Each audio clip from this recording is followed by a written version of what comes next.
Buenos días, buenas tardes o buenas noches a todos y todas, dependiendo de qué lugar del territorio se encuentran. Les quiero dar la bienvenida al Congreso INSEA, denominado Grietas y Provocaciones para la Educación en Artes, organizado desde Cusco, Perú.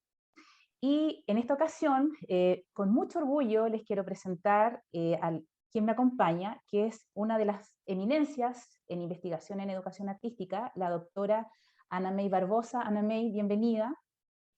Muchas gracias. Bueno, Ana May, en este minuto voy a leer tu currículum para que, bueno, la mayoría de quienes vamos a estar observando esta presentación te conocemos. Sin embargo, nunca está de más conocer que Ana May Barbosa nació en Río de Janeiro, fue criada en Pernambuco desde niña, se licenció en Derecho por la Universidad Federal de Pernambuco en 1960, una carrera que abandonó poco después de graduarse. Ana May es la principal referente en Brasil para la enseñanza del arte en las escuelas, habiendo sido la primera brasileña con un doctorado en educación artística defendido en 1977 en la Universidad de Boston por el Departamento de Educación Humanística. Ana May fue directora del Museo de Arte Contemporáneo de la Universidad de Sao Paulo y presidenta de la Sociedad Internacional de Educación a través del Arte, INSEO. Es profesora invitada en la Universidad Estatal de Ohio, en Estados Unidos, y en 1972 solicitó una beca a CAPES, Coordination for the Improvement of Higher Education Personnel, para realizar su maestría en Connecticut. Y le respondieron que no reconocían la educación artística como área de investigación. Enseñó cultura brasileña en la Universidad de Yale para pagar sus estudios, después de completar su doctorado. Y fue la única persona en Brasil con un doctorado en educación artística, situación en la que se esforzó por cambiar, luchando activamente por el reconocimiento de la educación artística y los educadores artísticos. Ana May fue la primera investigadora en preocuparse por la sistematización de la educación artística en los museos durante su mandato como directora del MAC. Actualmente está jubilada de los estudios de posgrado en educación artística en la Escuela de Comunicaciones y Artes de la Universidad de Sao Paulo. E incluso, señala acá, jubilada, sigue en disputa como asesora de maestría y doctorado.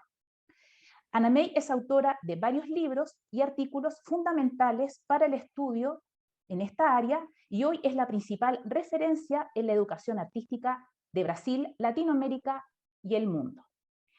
Ana May hoy día nos va a presentar el siguiente tema: de colonialismo y transformación, Paulo Freire, enseñanza del arte en Brasil. Bienvenida, Ana May, y el escenario es tuyo. Muchas gracias, querida Daniela, por la generosa apresentação. Em primeiro lugar, eu quero me congratular com Mário pela vitória em conseguir fazer um congresso de la INSEA latino-americana em Peru.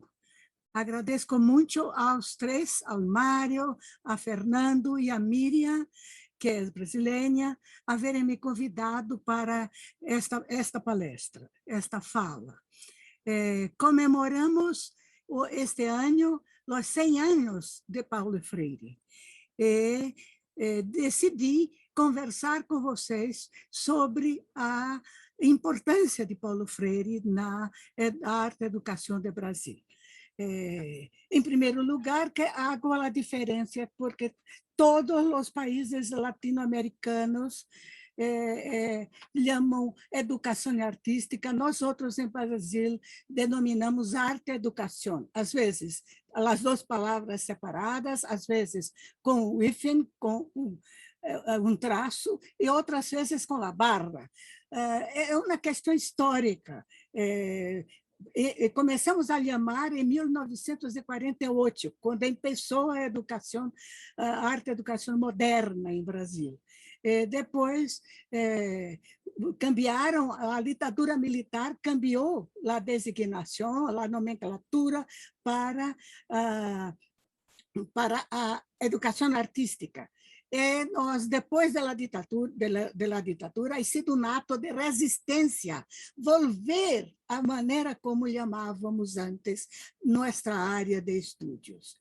Eu vou falar mostrando algumas imagens, porque eu sou obcecada pela imagem. Penso que a imagem é uma fonte de ensinança inesgotável. Vamos mudar aqui? Um momento, por favor.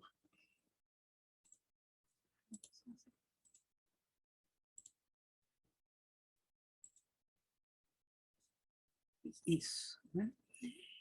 Porque o título, decolonialismo, porque para mim Paulo Freire ha sido um dos primeiros decolonialistas.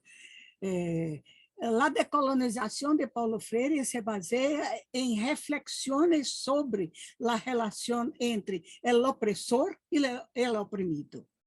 Para ele é muito importante a libertação do oprimido, porque se o oprimido não se liberta, não tem conscientização de sua posição, da exploração de que é sujeito, das dificuldades por que passa, tende a introjetar o oprimido, passa a querer ser o oprimido. E, portanto, a opressão, que é para Paulo Freire uma forma de colonização, vai se multiplicando. O opressor se torna oprimido. E esta multiplicação vai tornando muito mais difícil a conscientização de que é necessário autonomia para pensar, autonomia para agir, né? Em 1980, depois de 16 anos de exílio, Paulo Freire regressou ao Brasil. Aún podíamos iluminar-nos com suas ideias por 17 anos, antes de que a política atual, governamental, de destruição e devastação programada, intentara borrar e ofender sua memória. Estamos trabalhando veementemente, os discípulos de Paulo Freire em Brasil, para recuperar sua memória, nesses 100 anos, nessa celebração de 100 anos de sua vida. A extrema-direita brasileira não podia imaginar como suas ideias haviam penetrado tão profundamente em los ideais educativos de los brasileiros. Miles e miles de lives, streamings, mesas redondas, música, caricaturas e incluso murales foram criados para honrar seus 100 anos, desde Nova Zelândia hasta São Tomé, em África. E algumas instituições brasileiras enfrentaram o governo e lhe renderam homenagem. É o caso do Instituto Itaú, o Centro Cultural de um banco, que armou uma excelente exposição. Foi uma das primeiras instituições em Brasil em experimentar com exposições decoloniais, porque, em geral, em Brasil, museus, galerias, seguem todos obedientemente aos códigos europeus e norte-americanos brancos. Mas o Itaú Cultural liberou-se da prisão do cubo branco europeu, e celebrando as pessoas de todas as raças, todos os gêneros, de todas as profissões relacionadas com as artes visuais, música, teatro, dança, desenho, arquitetura, educação. A quem devemos interpretações de nossa cultura. Este tipo de exposição, de instalação, lhe deram o nome de ocupações. E ha havido outras 36 ocupações em la instituição. É o principal movimento decolonialista de exposições no Brasil hoje. A ocupação de Paulo Freire eu trago poucos minutos para vocês ouvirem a fala, a voz de Paulo Freire, falando de sonhos e mais sonhos que sejam realizáveis. Um momento. Não pode existir um ser permanentemente preocupado com o vir a ser, portanto, com o amanhã, sem sonhar. É inviável. Sonhar aí não significa sonhar a impossibilidade, mas significa projetar. Significa arquiteturar. Significa conjecturar sobre o amanhã. Eu sou um intelectual que não tem medo de ser amoroso. Alguns aspectos da exibição, como vocês estão a ver, é muito mais uma instalação do que o clássico, a clássica exposição de colocar a imagem na parede. Na parede. O outro aspecto da entrada da exposição. Muita fotografia, e esta parte é muito interessante porque tento mostrar quão importante ha sido Paulo Freire.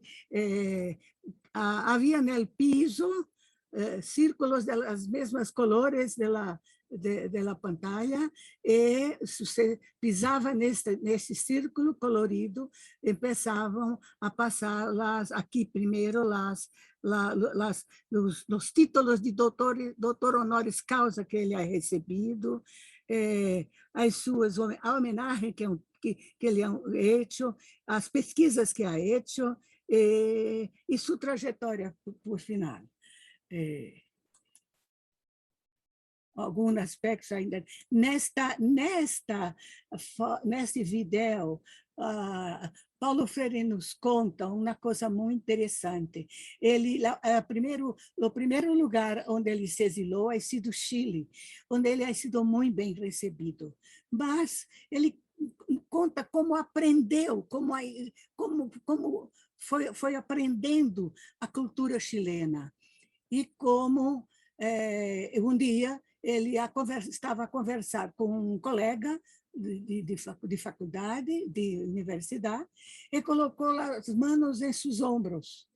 Então, ele muito delicadamente ele ha dito: Paulo, aqui no Chile não fica bem um homem colocar a mão no ombro de outro homem. Isto era 50 anos atrás, mais ou menos, né?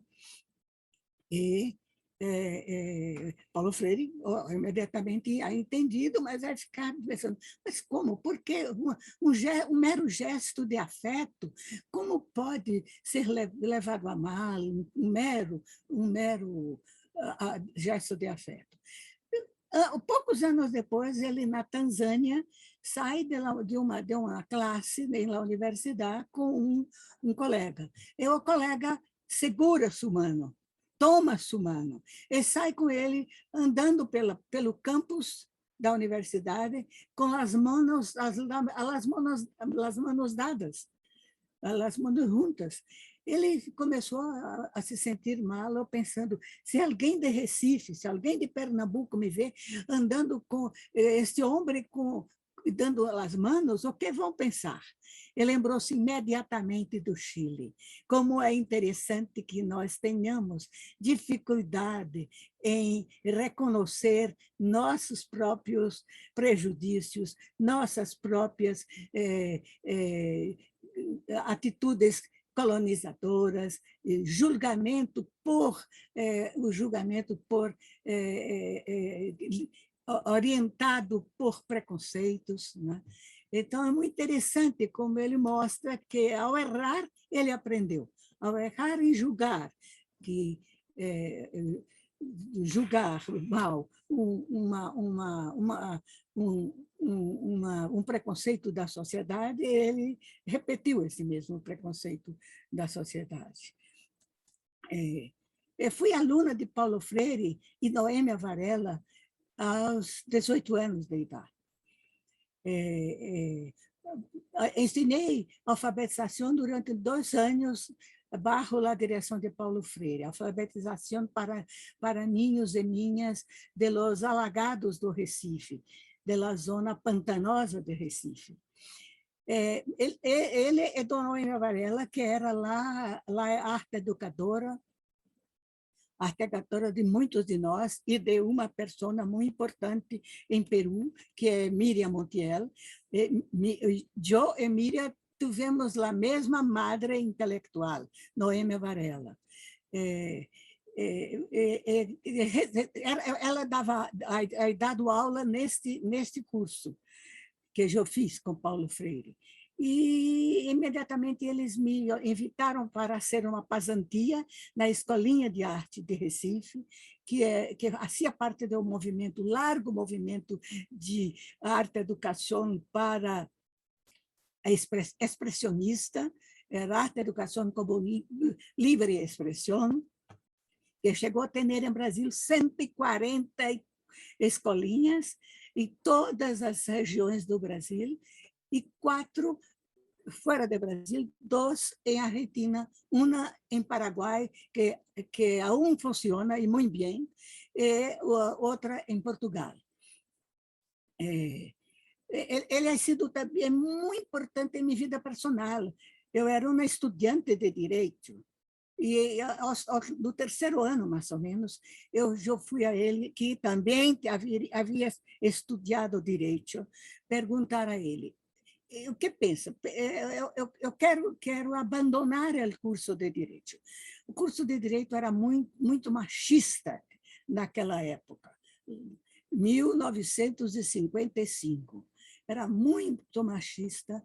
Os professores, eu sofri ataques de machismo desde o primeiro dia de aula até o último dia de aula. Ele me ha convencido que eu não devia abandonar Direito, porque Direito dá uma capacidade hermenêutica que eu poderia aplicar em qualquer área em que eu fosse trabalhar. Ele esteve exilado em Geneve, eu e meu marido, meus filhos, nos exilamos em São Paulo. Nós éramos jovens, não éramos muito conhecidos, então poderíamos nos perder nesta imensidão que é a cidade de São Paulo, né? Mas nos mantivemos sempre em contato. Eu criei uma escolinha de arte em São Paulo. Madalena Freire, filha de Paulo Freire, voltou de Chile para São Paulo, não seguiu com Paulo Freire e sua família para Geneve, outro exílio em Geneve, mas voltou para o Brasil. Trabalhava comigo na escolinha, trabalhávamos juntas na escolinha de arte, né? Mas quando eu fui para a faculdade, a minha universidade onde estudar, em los Estados Unidos, ha sido Paulo Freire que é escolhido para mim. Ele julgou que a Universidade de Boston, que era muito aberta socialmente naquele momento, a única universidade branca que aceitava negros, ha sido a Universidade Martin Luther King. Martin Luther King donou seus arquivos para a Universidade de Boston, e me aconselhou a ir para Boston, e escreveu uma carta maravilhosa. Fui muito bem tratada lá na Universidade de Boston, graças a Paulo Freire. Quando ele voltou, não vai mais viver em Recife, mas em São Paulo. Então, nossa relação pedagógica e familiar continuou de maneira tão próxima que Paulo Freire ha sido meu professor. Eu fui professora de Madalena, filha dele. Madalena ha sido professora de minha filha, Ana Malha. Ana Malha ha sido professora da filha de Madalena, Carolina. Então, uma relação de geração em geração, né? Lo chamei para ele chega em 1980. Eu chamei para abrir um congresso do qual eu estava trabalhando. Ha sido minha primeira ação política em la USP, uma chamada Semana de Arte e Ensino, com 3.000 participantes.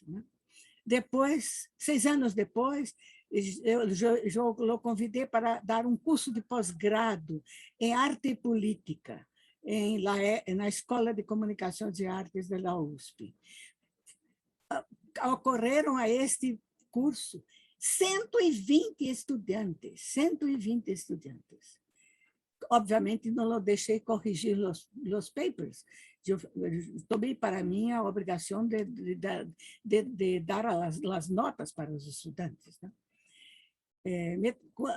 Quando fui para a diretoria do Museu de Arte Contemporâneo de São Paulo, criei um grupo de estudos chamado Museu e Públicos.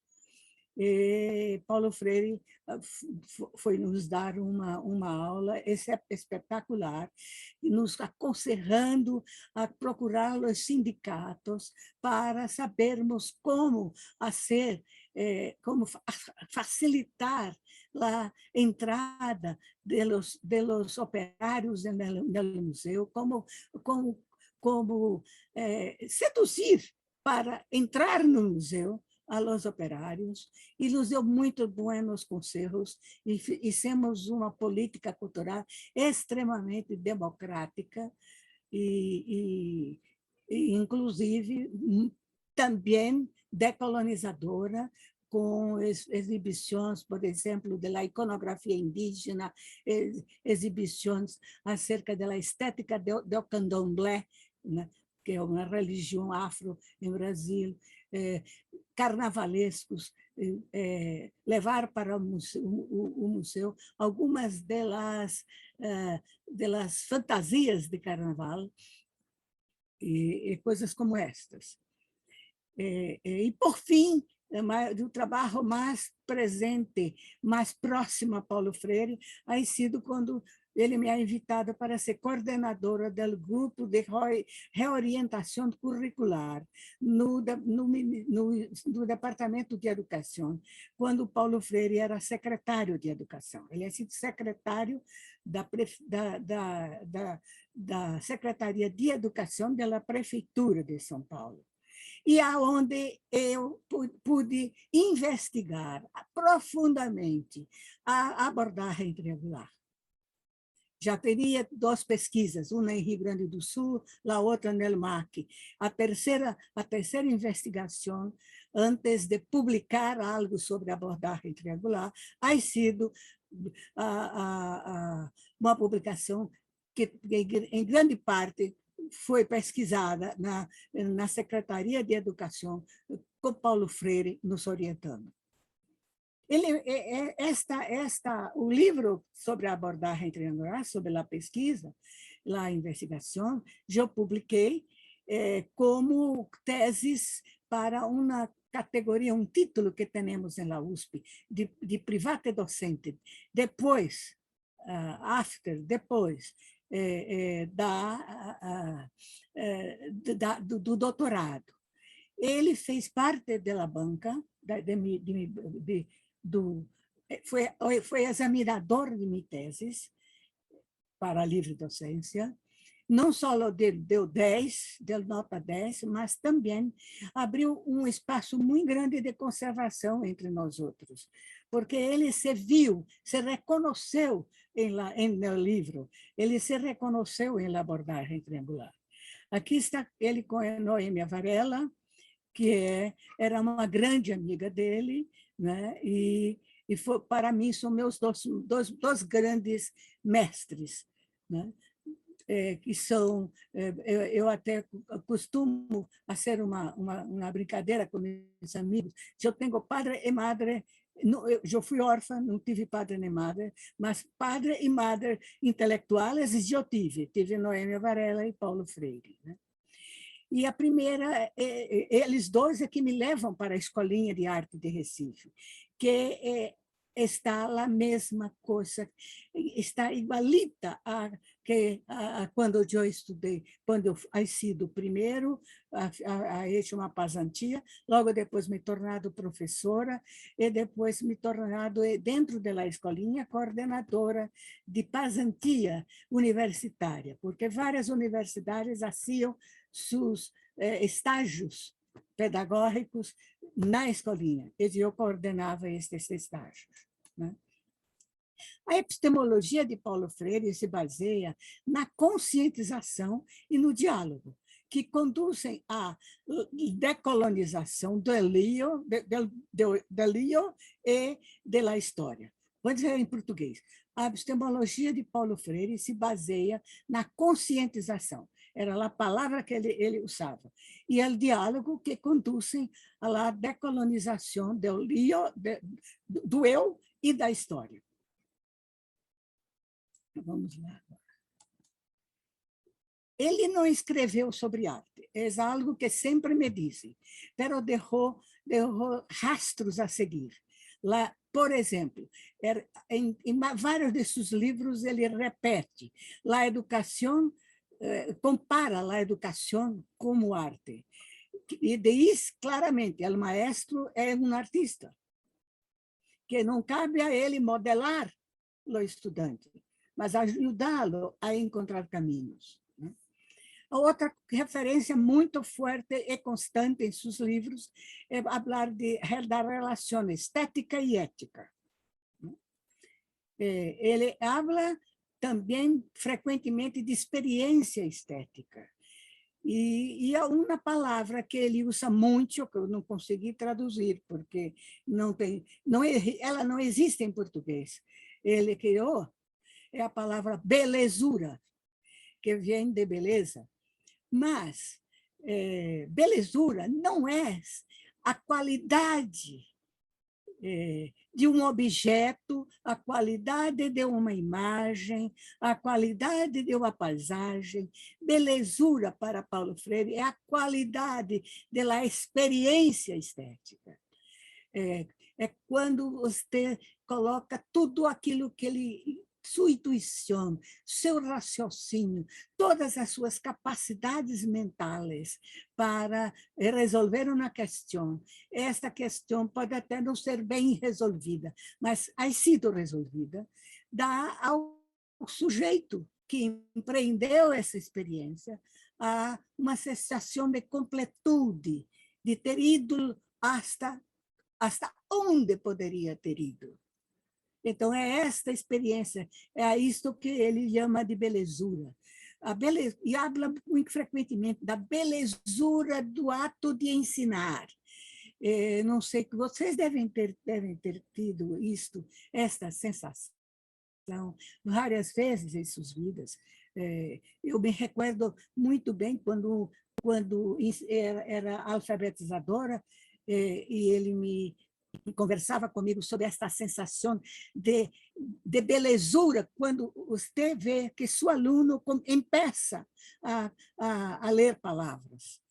Eu tenho a mesma sensação hoje, orientando teses de doutorado. Muitas vezes o aluno passa 1 ano, 2 anos, sem conseguir realmente encontrar seu foco de investigação.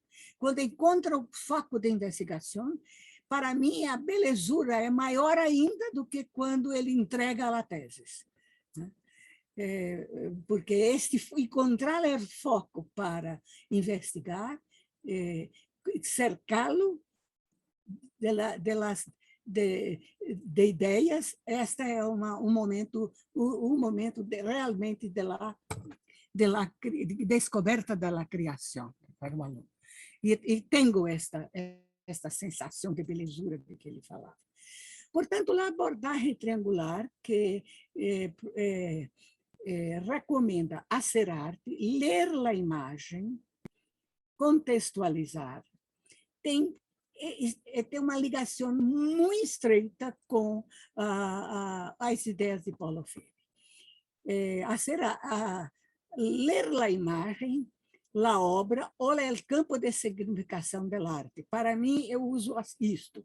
Para mim, não é só ler a obra de arte, mas ler a imagem de qualquer categoria. seja ela cultura visual, seja ela do que a categorização que deram, provavelmente os europeus, porque, em geral, é assim. Os europeus tipificam e nós, então, repetimos a tipologia europeia. Ou, então, ler a obra de arte, a imagem da obra de arte, ou o campo de significação da arte, porque, muitas vezes, a arte não se configura numa materialidade. A materialidade é só a fotografia, que capta o instante em que a obra se consolida e que se desfaz imediatamente. Há outras pessoas que chamam ver, eu também uso ver, e outras que chamam apreciar. A mim não me gusta a palavra apreciar, porque a palavra apreciar traz junto a ideia de gostar, de aprovar, de admirar. Quando eu digo, eu aprecio você, eu estou dizendo que eu admiro, que gosto de você, etc. E essa leitura de imagem não é uma leitura, não é um discurso de convencimento para com o leitor, para que o leitor considere aquela obra tão importante quanto o museu considera. Não é convencer para a arte. Não, essa leitura não é apreciativa só. Essa é uma leitura crítica, uma leitura deconstrutora, uma leitura que você vai usar o instrumental que você queira. Eu uso sempre a estética empírica, que é esse embate entre o objeto que está fora de você e seu campo de ação perceptiva e intelectual. E o contextualizar. O contextualizar tem muito que ver com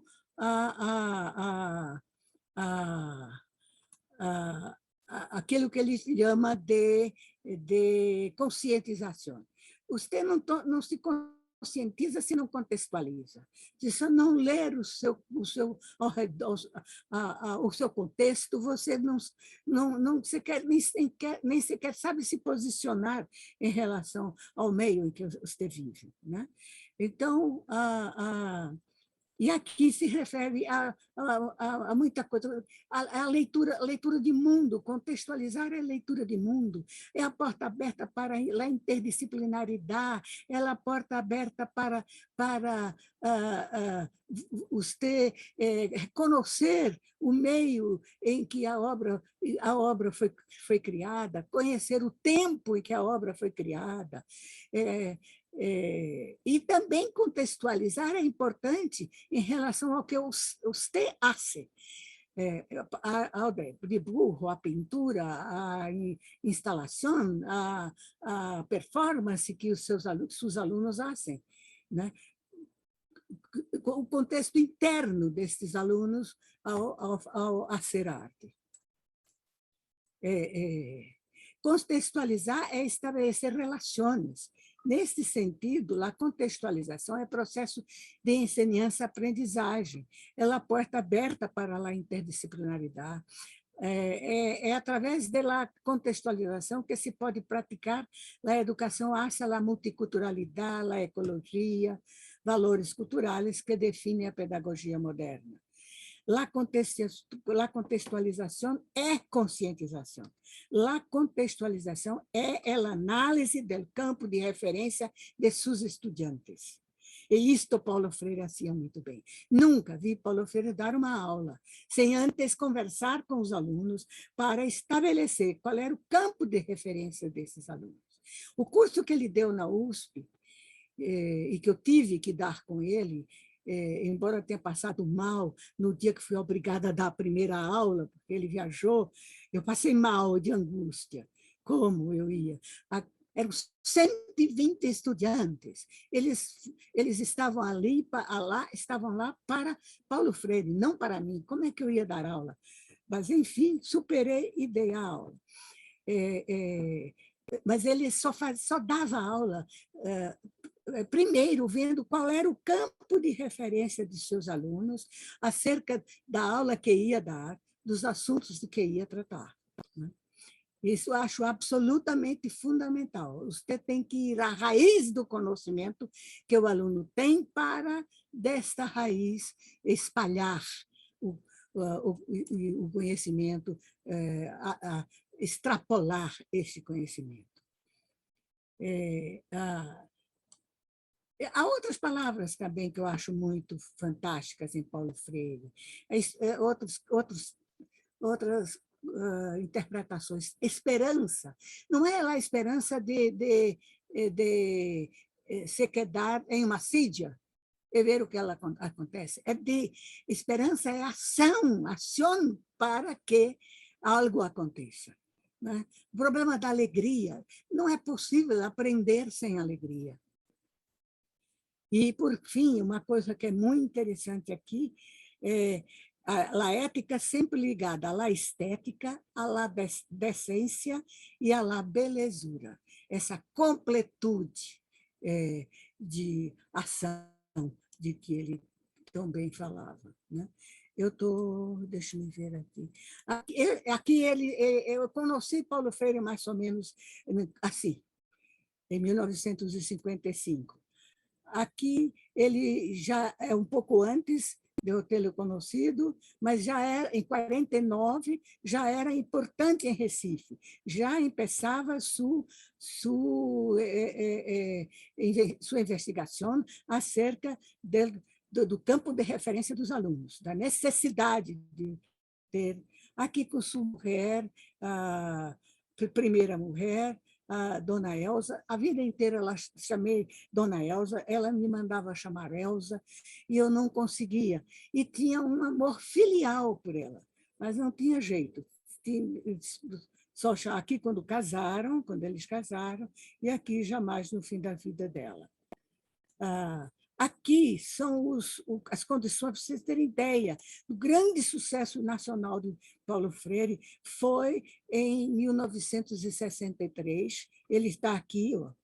Ele em Angicos, uma cidade muito pequena, no Rio Grande do Norte, quando ele cumpriu a tarefa de alfabetizar 300 trabalhadores rurais, que em apenas 40 dias. Né? Esta façanha ele fez, inclusive, tomando partido da arte. A arte sempre ha sido muito importante para ele, para o seu trabalho de professor de sala de aula. Eu aprendi isto com ele.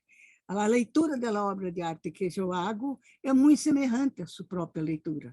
Aqui ele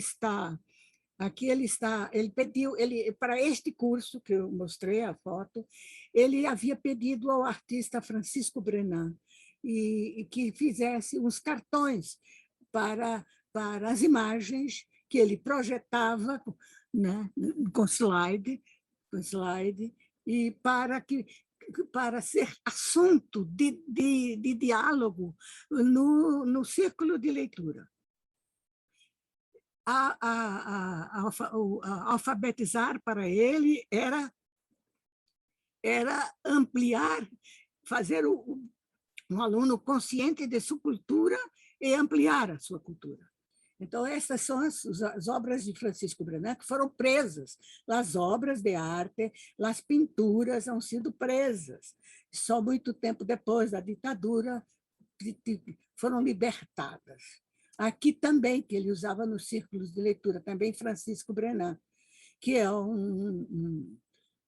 eu tenho aqui, mas eu acho que não vai dar tempo. Ele lendo as próprias obras de arte da casa dele. É um vídeo muito interessante, mas eu acho que não vai dar tempo. Ele lendo as obras portanto, mostrando o empenho dele e como ele levava o diálogo, levava adiante o diálogo com seus alunos frente à obra de arte. Mas ele fazia isso principalmente com obra de arte, porque ele havia, segundo ele, a múltipla possibilidade de interpretação da obra de arte levava a flexibilizar mais o pensamento e enriquecer o diálogo, né?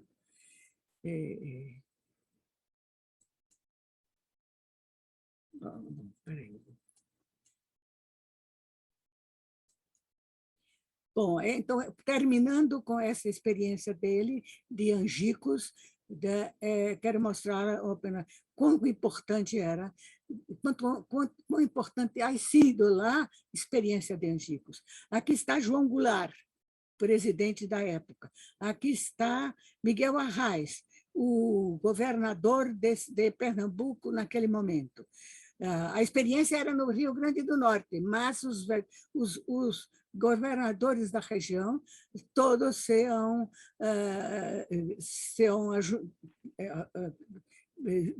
foram juntos para ver a experiência, o resultado da experiência. Aqui é a mesma coisa. Aqui o João Goulart, o presidente, está aqui, Paulo Freire aqui. E aqui Paulo Freire está aqui no meio. Ana May, disculpa, nos quedan 5 minutos.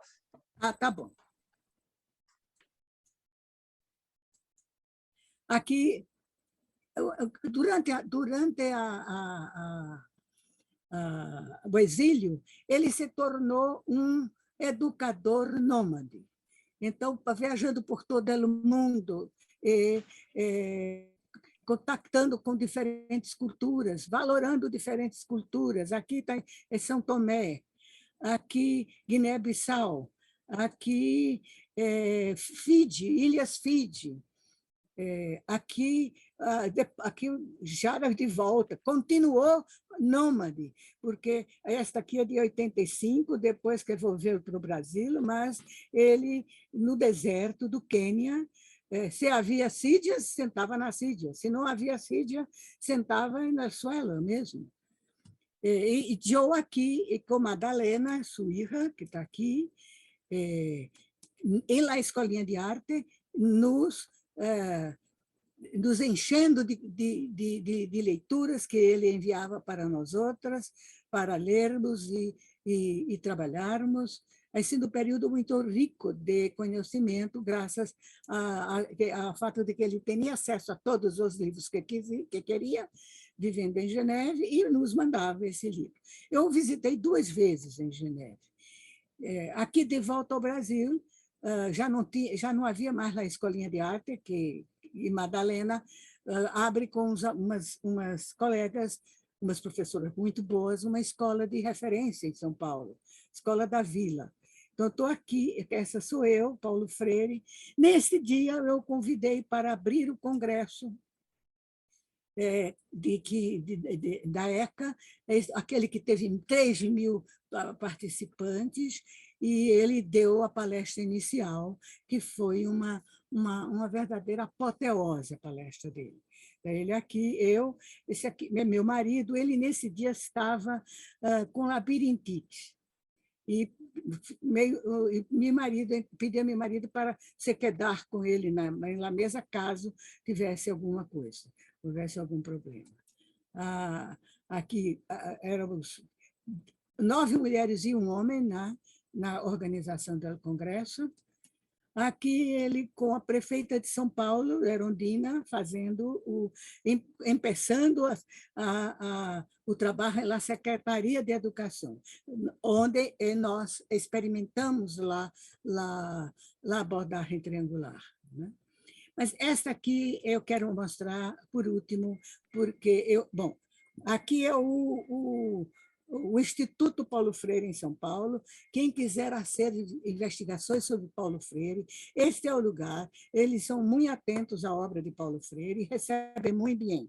Professor Gadotti, que criou, junto com Paulo Freire, a mulher do Paulo Freire, a segunda mulher, que é muito atenta no sentido de defender sua imagem, né? E aqui, espera aí um minuto, eu quero mostrar para terminar, essa foto. Essa foto eu acho absolutamente fantástica. Paulo Freire, um ano antes de sua morte, ele morreu em 1996. Em 1997. Em 1996, um ano antes, ele indo para o depósito de basura em Recife, onde um educador popular, o Antônio Denilson Rodrigues Pinto, fazia o seu trabalho de alfabetização. Então, ele vai encontrar com o Denilson lá. Ele vai ao lugar. Ele não foi um teórico de gabinete, ele foi um filósofo, mas um filósofo que deu conta de todos os problemas ao redor dele, desde o problema do colonialismo ao problema de gênero, e foi a campo, era ir a campo. É curioso que aqui ele está com o gesto que eu contei a vocês, Daniela, sobre o caso dele no Chile, o gesto que ele fez com o colega, botando a mão no ombro do colega, professor chileno, que ele disse: aqui não fica bem um homem pôr a mão no ombro do outro homem. Né? E aqui ele está fazendo a mesma coisa com Denilson. Essa foto, para mim, é inspiradora, que me dá muito ânimo para continuar lutando aqui por arte e educação, e lutando pela escola, lutando pela educação pública. Não é? Hoje eu sou muito mais velha do que ele era nesse tempo, mas essa atitude de ir ao lugar, prestar solidariedade com a presença no lugar de opressão. Muito obrigada a todos vocês. E obrigadíssima por terem me convidado e por eu ter tido essa chance. Quero deixar abraços para toda a comissão organizadora. E eu tenho grande orgulho, enorme orgulho de ser latino-americana. Muchísimas gracias, Ana May. Bueno, sin lugar a dudas, lo que nos has presentado es muy inspirador, y especialmente por la calidad humana que tanto Paulo Freire como tú demuestran en este espacio, que nos has permitido conocer tu vínculo con su historia y su trabajo, y sin lugar a dudas también humaniza la educación. Entonces, en ese sentido también me gustaría hacerte 3 preguntas al respecto, y lo que sí, Ana May, te pediría por favor si puedes dejar de compartir pantalla para poder realizarte las preguntas. Sim, espera aí, deixa-me ver aqui. Eu e a minha stop share, ¿no? Ahí, muchas gracias.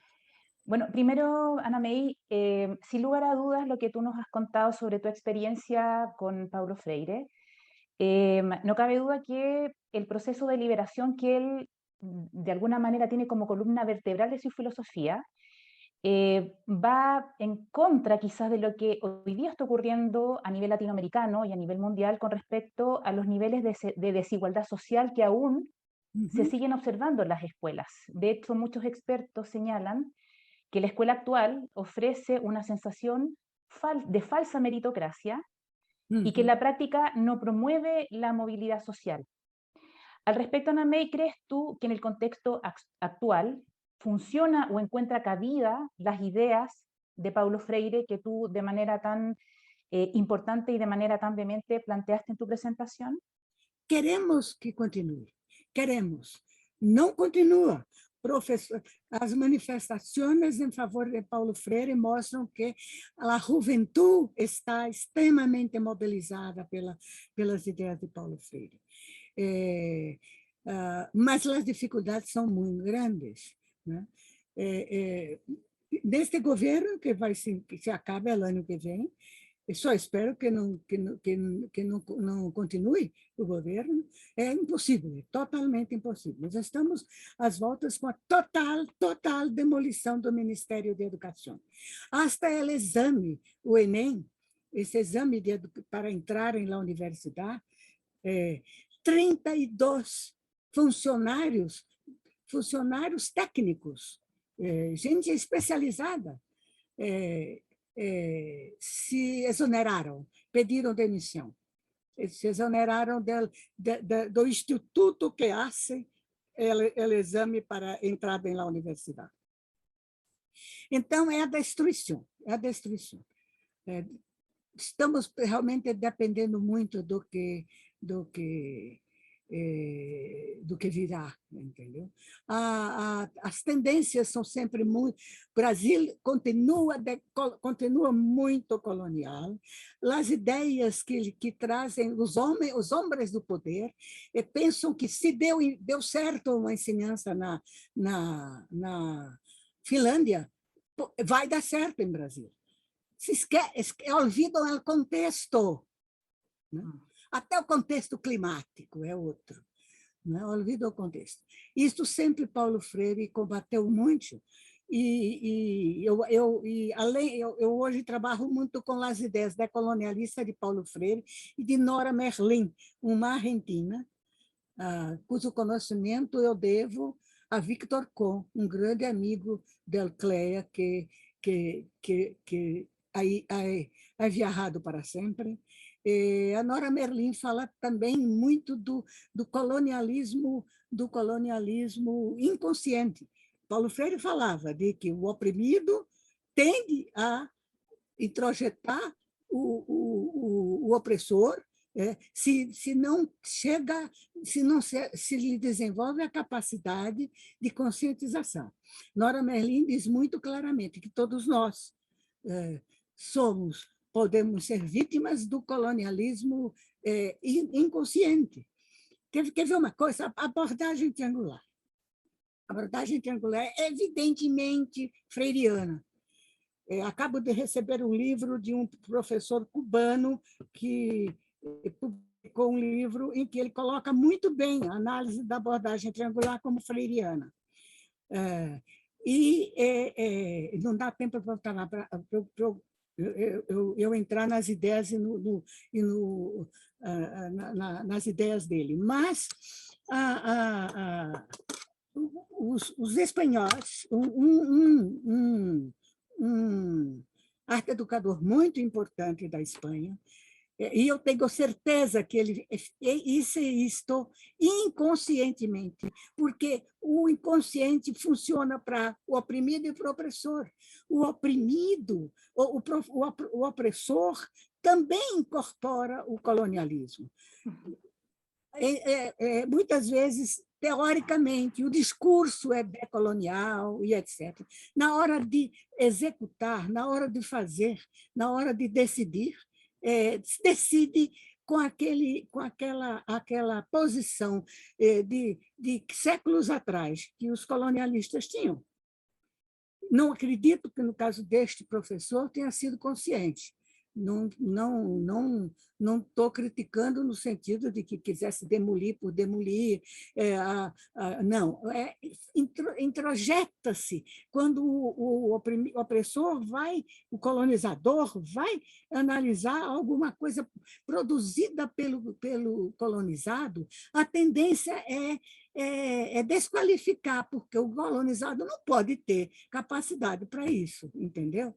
Já foi dito a ele, ao pai dele, ao avô dele, ao tetravô dele, que o colonizado não é capaz disso. Entendeu? Então, com a abordagem triangular, houve uma coisa terrível, que é dizer que era cópia do DBA americano, do Discipline Based Art Education americano. Cabe, até é verossímil, né?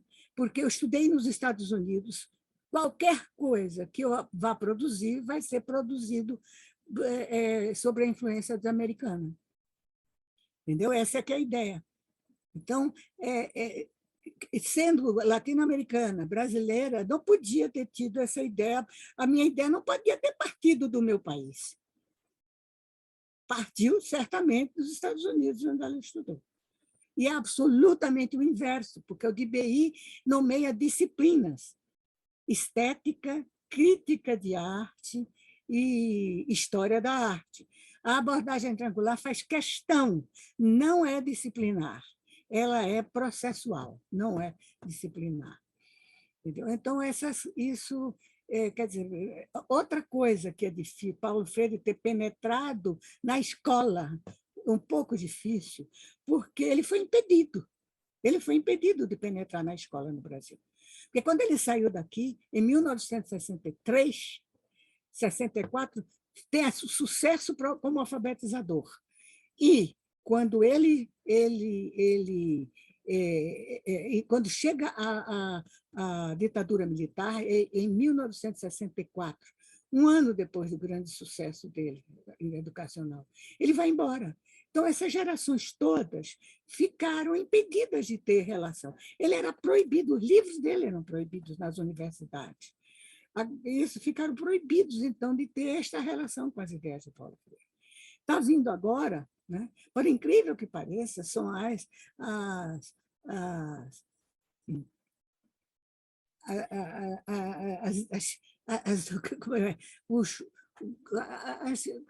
as diferenças, quer dizer, os resultados que você não espera, o resultado que você não espera.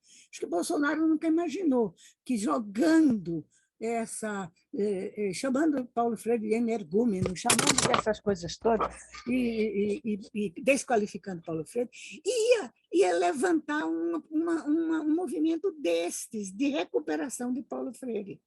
Né? Pensava-se que ia enterrar Paulo Freire de uma vez, e na realidade, eu vejo a juventude, no dia da abertura dessa ocupação, eu não vi ninguém que eu conhecia, que estava entupido de jovens assim, da idade da minha neta. Tá? Uhum. Então, isso me deu uma esperança tão grande, né, que essa nova geração possa trabalhar com as ideias dele, né, e que a gente possa trabalhar, nos entendermos internacionalmente de iguais para iguais, não mais com essa hegemonia europeia e norte-americana branca, que a hegemonia europeia é mais forte ainda, eu acho, porque os Estados Unidos eles tiveram a experiência de decolonização. Uhum. E nós, praticamente, nós no Brasil, então, temos uma história da arte decolonizadora maravilhosa. Nunca ninguém escreveu essa história. A gente só escreve a história da arte brasileira baseada na classificação europeia, impressionismo, expressionismo, não sei o quê. Quando a gente tem uma imensidão, tivemos o nacionalismo, depois a antropofagia, depois a teoria da dependência, depois tivemos o tropicalismo, que eu acho que a gente ainda tem, ainda acho que seria uma salvação para o Brasil a gente retomar o tropicalismo ainda. Então, está tudo aberto ao futuro. Y sabes que también, escuchándote ahora hablar con tanta pasión con respecto a la vocación de educadora que tú tienes y la vocación de educador que tenía Paulo Freire, pensando en cuando tú comenzaste tus primeros pasos como profesora, quisiera situarte al contexto actual en la MEI, en donde las matrículas para estudiar pedagogías han descendido. Las matrículas para estudiar pedagogías vinculadas a las artes son muy bajas, y a mí no me cabe duda que el valor que tiene tu planteamiento sobre el abordaje triangular requiere de un conocimiento experto en AMEI. Sí. A mí me ha tocado ver en muchas escuelas, especialmente públicas y escuelas rurales, en donde existen profesores que no tienen estudios en arte, pero tienen que hacer clases de arte. Y uno dice ahí, bueno, la calidad de la educación artística depende de tu clase social, depende de cuán urbana es tu escuela, depende si tuviste la suerte de tener, por ejemplo, como profesora Paulo Freire, o tener, por ejemplo, a Ana May Barbosa. Quisiera saber tu opinión al respecto acerca de cómo podemos crear conciencia o efectivamente llevar una educación artística de calidad a aquellos espacios donde van los oprimidos, donde existe un proceso de colonización del conocimiento, donde existen profesores que no saben cómo contextualizar lo que tu pedagogía dice, lo que otros relatos dicen, y ese problema continúa especialmente para los más desfavorecidos, Ana May. No sé cuál es tu reflexión al respecto. Olha, a primeira coisa que temos que fazer, mesmo você que é jovem, seria manter uma espécie de desconfiança epistemológica.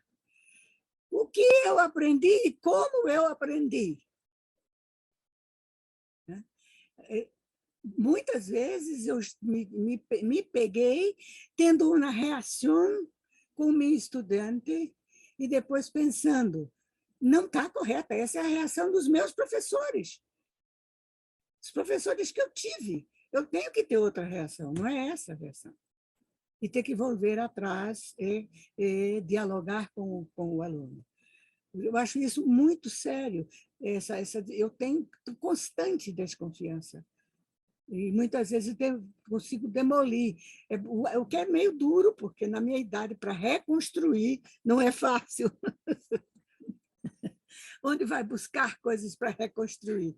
Esse livro hoje eu comecei a ler, que recebi hoje, fiquei entusiasmada que me deu umas pistas aqui para reconstruir algumas coisas. Desse professor cubano, o nome dele é, aliás, o nome é ótimo, que é Hamlet Fernandes. Sin lugar a dudas, entonces, esa metodología de la sospecha y de la desconfianza sería una versión de Pablo Freire 2.0, quizás también, incorporarlo. Ana May, se nos está acabando el tiempo.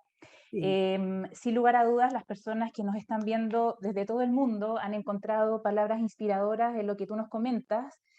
Si bien es cierto, es un desafío, como bien tú dices, hoy día materializarlas, bueno, siempre ha sido un desafío implementar las ideas de Paulo Freire, pero en la sociedad actual, más aún, considerando que, bueno, estamos en este caso viviendo un proceso con el COVID bastante complejo en materia educativa, van a quedar muchos niños y niñas con aprendizajes bastante descendidos, debido a que o no tenían acceso a Internet, o los lugares donde vivían no tuvieron cómo participar de la educación que en muchas escuelas con más recursos pudieron llevarlas a cabo pese a la adversidad. Así que Ana May, yo me comprometo a inspirarme, a llevar a cabo lo que tú comentas. Te agradezco lo de la juventud, está disfrazada con harta crema, se hace lo que se puede, pero sin embargo, desde Chile, tú debes saber que hace 2 años, bueno, vivimos un estallido social, estamos con cambios políticos bastante complejos, otros países hermanos también están viviendo procesos tan complejos, en Brasil también comparto tus ideas. Entonces siento que esta conversación, Ana May, nos permite retomar la esperanza y luchar por hacer material la idea de que es posible una escuela liberadora. Creo que tenemos que seguir conservando la esperanza de que la escuela debe ser un espacio de diálogo, tiene que ser un espacio de valores, espacio para promover valores democráticos. No es fácil, tu biografía es bastante interesante y demuestra que para ti nada ha sido fácil, pero lo has logrado. Yo creo que debemos más que nunca hoy día unirnos, unir las ideas que de este Congreso van a emerger, porque si aquí en Chile hubo un estallido social, yo creo que este Congreso nos va a permitir tener un estallido del conocimiento artístico en AMEI. Así que te agradezco tu intervención, te mando un abrazo desde Chile y muchas gracias. Vamos nos encontrar personalmente. Para abrazarnos. Muchas gracias, Ana May. Mas me ha gustado muito conhecê-la. Muitas gracias. Muchas gracias.